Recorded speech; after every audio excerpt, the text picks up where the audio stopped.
यहाँ पर 2-3 फैक्टर्स हैं कि अब इसके बाद जो है, जो सवाल जो उठ रहे हैं वो क्या है? एक, क्या इज़राइल के प्रति जो पॉलिसी है उसमें क्या कोई बदलाव आएगा? जो दूसरी स्थिति बताई जा रही है वो ये कि ईरान के जो अभी हालात हैं, जो अभी हमने हाल के दिनों में देखे हैं, उस पर क्या असर पड़ेगा? और तीसरी कि उत्तराधिकारी जो सुप्रीम लीडर हैं, उनका उत्तराधिकारी कौन होगा? तो पहला जो सवाल है कि इज़राइल के साथ जो पॉलिसी है, अभी जो चल रहा है, इज़राइल के साथ तनातनी और इज़राइल का जो आरोप है कि ईरान जो है वो हमास को सपोर्ट कर रहा है, उसके खिलाफ जितने फोर्सेस हैं उनको सपोर्ट कर रहा है। हाल में हमने हमले भी देखे थे।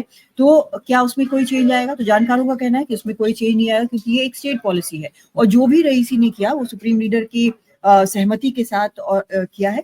दूसरी जी चीज, बिल्कुल, ईरान की ये परंपरा रही है, चाहे वो हाँ, हुती विद्रोही हो यमन के, चाहे वो हिजबुल्लाह हो लेबनान के, या गाजा के हमास हो, या इस्लामिक जिहाद हो, तो एक सतत रूप में ईरान की तरफ से जो मदद है वो की जाती रही है। और इस वजह से ही अमेरिका जैसे देशों के वो निशाने पे रहा, और खासतौर पे जो विवादित परमाणु कार्यक्रम है, जो कि कई सालों से या दशकों से जो है वो ईरान चलाता रहा है, जिसकी वजह से कई सारे प्रतिबंध जो हैं वो ईरान पर लगे हुए हैं। और जो भी वहाँ पे राष्ट्रपति चुनकर आता है, जो भी सत्ता में होता है, वो पश्चिमी देशों और अमेरिका के निशाने पर होता है। खुद रईसी पर 2019 में अमेरिकी ट्रेजरी की तरफ से प्रतिबंध लगाया गया था, क्योंकि उनको घरेलू अत्याचार का दोषी माना गया था। और साथ ही साथ 1988 के नरसंहार में जिस तरीके से 4 से 5 हजार जो राजनीतिक विरोधी थे, जो पॉलिटिकल किलिंग्स वहां पे हुई, जो डेथ कमीशन एक वहां पे बना और उसमें एक बड़ी भूमिका जो है रईसी ने निभाई, तो इन सब बातों से उनका बहुत ही विवादित एक व्यक्तित्व रहा है। लेकिन वो ईरान के कद्दावर नेता रहे हैं और इसलिए उनका नाम